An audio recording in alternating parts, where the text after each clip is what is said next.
Chers amis, bienvenue au présent numéro de l'émission Éclairage. Nous allons faire un petit tour technique et stratégique au sein de nos organisations. Et nous allons visiter un peu nos projets. Alors, nous allons échanger sur le cadre problématique de vos projets et activités. Vous savez, je ne voudrais pas ici m'ériger en enseignant de cours de méthodologie de projet ou de management de projet ou de montage de projet. Donc, je sais très bien que vous savez ce que c'est qu'un projet. J'irai sur des aspects pratiques et techniques. Vous savez avec moi qu'il existe des projets intra-organisation et des projets extra-organisation. C'est-à-dire qu'un projet peut être un démembrement direct d'une organisation, c'est-à-dire un démembrement direct, un élément qui sort directement de votre ONG, de votre association, de votre coopérative, de votre entreprise. Je m'intéresse surtout aux organisations de la société civile, parce que je sais qu'au niveau des entreprises, il y a des normes de contraintes, il y a des mesures de contraintes, des normes de discipline, et qui font que les choses marchent légèrement mieux là-bas. Encore que ceux qui ne s'y connaissent pas, et ceux qui sont de jeunes entrepreneurs, ceux qui ont créé de toutes nouvelles entreprises, tenant compte du cadre de suivi ou de la période de suivi d'une entreprise allant de 2 à 5 ans. La plupart des entreprises nouvellement créées tombent en faillite entre 2, 3, 4, 5 ans. Si vous arrivez à dépasser 5 ans et c'est florissant, ça veut dire que vous êtes un très bon gestionnaire d'entreprise. Encore que ceux-là pourraient adapter les éléments que nous allons évoquer ici à leurs initiatives. Lorsque vous prenez un projet qui est hors organisation, c'est-à-dire vous prenez, je prends un jeune étudiant en 3e année, peut-être de droit, et puis avoir un projet, alors qu'il n'a pas une organisation, il n'a pas une ONG, il n'a pas mis sur pied une coopérative. Bien. Le projet, lorsqu'il a été mis en place par une organisation, c'est-à-dire de manière pratique, vous êtes 200 jeunes, vous vous mettez ensemble pour créer l'association pour le développement des jeunes d'Apromissérité, par exemple, ou l'association pour l'émancipation des jeunes de Kara, au Togo. En réalité, c'est des jeunes diplômés et qui se mettent ensemble un peu pour appliquer la théorie de Voltaire dans Zadig, selon la pensée de deux pauvres sont comme deux arbrisseaux qui, en se penchant l'un sur l'autre, se fortifient contre l'orage. C'est dans cette démarche de Voltaire dans Zadig que ces jeunes-là se mettent ensemble. Lorsque vous avez créé cette organisation-là, il vous revient maintenant d'identifier un projet. Vous pouvez identifier un projet directement, comme vous pouvez passer par le biais d'un programme pour identifier un projet. Je l'avais dit ici une fois que lorsque l'organisation est créée, ça, c'est une grosse organisation. Il faut élaborer sa mission, concevoir sa mission, sa vision, partir de la mission et de la vision pour définir sa politique, et de la politique définir maintenant des plans d'action, des plans d'intervention, et prendre à partir d'un plan, élaborer un programme, et du programme, élaborer un projet, ou des projets, et du projet continuer. Mais je voudrais faire court et être pratique. Ça, c'est pour les de grosses organisations qui couvrent plusieurs États. Voyez. Mais lorsque nous prenons l'association des jeunes de Karimama pour l'épanouissement et la réussite professionnelle, par exemple, c'est des chômeurs qui se sont mis ensemble, on ne va pas exiger cela. Alors, votre organisation créée, il vous faut élaborer au moins un projet. Et quand le projet là est élaboré, vous devez appliquer ce que j'ai dit par le passé, qui prend en compte le marketing social et qui prend en compte la gestion par équipe, la gestion d'équipe, pour que vous puissiez aboutir à des résultats petit à petit. Petit à petit, et le petit oiseau devient grand. C'est cela. Alors, ce sur quoi je mets le doigt ici, c'est ce que j'ai l'habitude de dire à mes étudiants au cours. Ce que je prends en méthodologie de recherche, comme ce que je prends en méthodologie de projet, en montage de projet. Pas de problème, pas de projet. Il y a beaucoup de personnes qui ne s'y connaissent pas. Je ne parle pas de ceux qui ont fait de grandes études en gestion de projet, en planification opérationnelle, en planification stratégique et autres.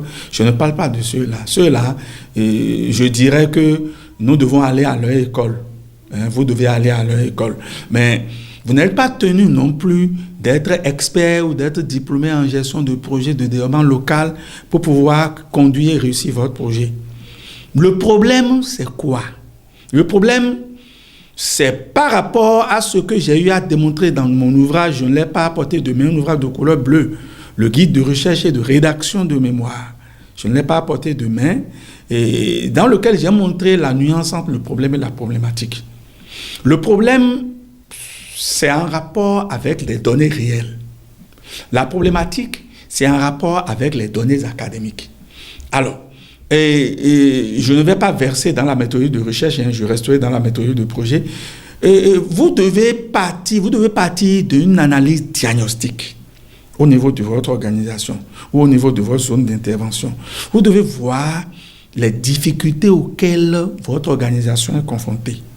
Vous devez voir les difficultés auxquelles les personnes, les populations dans votre zone d'intervention sont confrontées.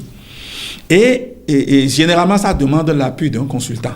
C'est généralement les consultants qui opèrent là. Je vous conseille donc d'aller vers les consultants en particulier, d'aller vers le docteur Justin Mpati, qui est dedans depuis plusieurs années, avec son équipe. Mais je vais quand même vous l'expliquer, et la maîtrise de la problématique de développement de votre organisation ou de votre zone d'intervention. Le problème, c'est l'écart entre le réel et l'idéal. La problématique, c'est la transformation du problème en situation de réflexion académique. Bon. On va dépasser ce clivage problème-problématique. On peut prendre problème pour problématique, on peut prendre problématique pour problème. On va dépasser cela pour dire ceci. Si vous ne constatez pas quelque chose d'insatisfaisant au niveau de votre organisation, au niveau de votre zone d'intervention, ce n'est vraiment pas la peine de monter un projet. Si vous ne pouvez pas choisir parce que tout le monde a un projet papier, vous ne pouvez pas dire, bon, Kodjo a projet papier, il a projet et il demande de financement et il ne me dépasse pas, moi-même je vais avoir mon projet. Non, ce n'est pas comme ça. Alors commencez déjà par observer. Il y a plusieurs techniques d'identification de problèmes. Je vous conseille par exemple l'observation stratégique et pratique. Commencez déjà par observer votre milieu. Vous pouvez avoir des projets de caractère économique. Par exemple, vous êtes dans une maison louée, vous êtes en location et vous avez un colocataire qui vend un certain nombre de produits et par jour, il y a des personnes qui viennent demander un produit X que l'intéressé n'a pas. Vous pouvez ouvrir une fiche et par jour, là, voir le nombre de demandes qu'il y a. Parce que c'est la demande qui détermine le produit. Quand vous étudiez, vous allez en marketing mix, vous le verrez de manière plus claire. Pas de demande, pas de produit. La demande tient lieu d'éléments d'analyse problématique ici. Parlant des projets économiques. Parlant des projets de caractère purement social, vous devez savoir faire de l'observation stratégique et pratique. Observez votre milieu de vie, un peu comme mon ami, j'ai un ami avec qui j'avais l'habitude d'aller animer ces genres de conférences sur le montage des projets, la création d'entreprises dans les communes. Je l'avais fait dans les années 2005, 6, 7, 8 jusqu'à 2012. Et mon ami Egléa, voilà. Vous voyez? Et il dit, lorsque vous allez dans un milieu, vous allez dans un service ou dans un cadre où les hommes vivent, les êtres humains vivent, il faut avoir l'œil de détectage des problèmes. Donc, commencez déjà par observer. Vous êtes peut-être d'une congrégation religieuse. Vous allez sur une paroisse, observez un peu le manque que les gens ont sur la paroisse, les difficultés qu'ils ont, ce qu'ils demandent souvent. Peut-être que sur la paroisse, les gens ont le désir d'étudier la Bible. Et vous connaissez très bien la Bible. Les gens ont le désir d'étudier la Bible, peut-être la Bible Kou, la Bible Yoruba, version Yoruba. Et vous avez fait une licence en linguistique. Rapidement, là, essayez vous êtes locuteur Yoruba. Essayez rapidement de convertir les compétences et les outils et les techniques que vous avez eues en linguistique appliquée et en linguistique générale. Essayez d'orienter ces outils techniques, ces approches-là vers la langue Yoruba et vers la Bible. Essayez de vous acquérir la Bible Yoruba et adaptez-vous.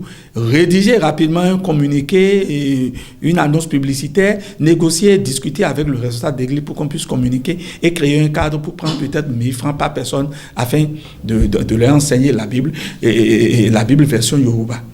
C'est peut-être d'autres problèmes. Il y en a plein. Moi, je sais pas. C'est peut-être parce que je suis de formation anglo-saxonne essentiellement que j'ai ce réflexe-là. Il y a aussi d'autres, j'ai parlé de mon ami tout à l'heure, et il y a d'autres qui ont écrit des ouvrages. Par exemple, le feu Jérôme Carlos Aceta, là, d'identifier des problèmes. Je me rappelle, quand il m'avait préfacé l'ouvrage Emploi et stratégie d'insertion professionnelle des jeunes, le jour où j'étais allé le voir pour prendre la préface à Cap FM, il me disait de dégager de petits thèmes et de donner des conférences itinérantes dans les collèges, dans les CG, dans les entreprises, des conférences orientées sur l'entrepreneuriat, la recherche d'emploi, le développement personnel et autres. Là.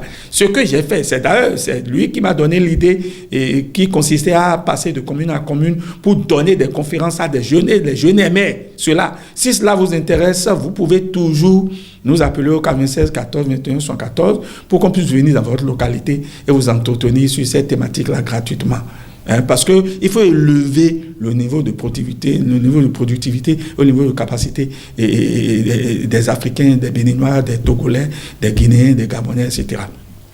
C'est là le vrai travail. Donc, il faut déjà savoir analyser, reconnaître les problèmes. Et déjà, faites la liste des difficultés. Faites la liste des conséquences, des difficultés. Faites la liste des causes et construisez par la suite l'arbre à problème. C'est-à-dire les causes étant perçues comme les problèmes, le tronc étant perçu, je dis les racines étant perçues comme les causes, le tronc étant perçu comme le problème et les branches étant perçues comme les conséquences. Apprenez un peu à voir les choses dans ce sens. Apprenez à travailler dans ce sens. Apprenez à concevoir dans ce sens. Pas de problème, pas de projet. Pas de problème, pas d'activité. Et puis, j'ai dit, le thème c'est le cadre problématique de vos projets, c'est l'activité. L'activité est l'enfant du projet. L'activité, c'est une partie du projet. Vous voyez? Alors, l'objectif général sera en liaison directe avec votre projet. Vous voyez? Et les objectifs spécifiques seront en liaison directe avec vos activités. Vous voyez? Donc, quand vous serez au niveau des activités à définir, parce qu'au niveau des activités, n'oubliez pas, les activités sont pratiques. Les activités sont pratiques. Les activités doivent se formuler avec des verbes. Quand vous êtes au niveau activité dans votre projet, on doit vous voir en train d'utiliser des verbes. Exemple, former, recycler, sensibiliser, recenser, et analyser, et déterminer les causes. Vous voyez, déterminer les facteurs, mobiliser. Vous voyez, donc, au niveau des activités, demandez-vous toujours quel problème spécifique y a-t-il pour qu'on puisse avoir telle activité. Cette activité vient régler quel problème spécifique. L'activité devient régler quel problème spécifique. Et en définitive, le projet lui-même vient régler quel problème général. Et ce problème général est en liaison avec quel objectif. Vous voyez? Donc, n'oubliez pas, je voudrais que nous restions désormais dans une démarche problématique. Lorsque vous suivez une émission, vous suivez un débat, ou vous êtes sur un forum et les gens échangent, demandez-vous toujours quels sont les problèmes qui se posent. comment je peux transformer ces problèmes-là en opportunités économiques, en opportunités de réussite pour gagner de l'argent. Et voilà un peu quelques éléments que j'apporte à votre profit pour que désormais vous sortiez du cadre formel, pour que vous cessiez de voir les contours pour aller dans le contenu afin d'analyser les problèmes. Si vous savez, vous avez une vision permettant d'analyser les problèmes, de reconnaître les problèmes, de les identifier, je vous assure, vous allez saisir des opportunités. Parce que derrière un problème, il y a toujours d'opportunités. C'est comme cela que les grands inventeurs, les grands initiateurs, les grands créateurs, c'est comme ça qu'ils opèrent. Je vous remercie, c'est Dr Justin Mpati.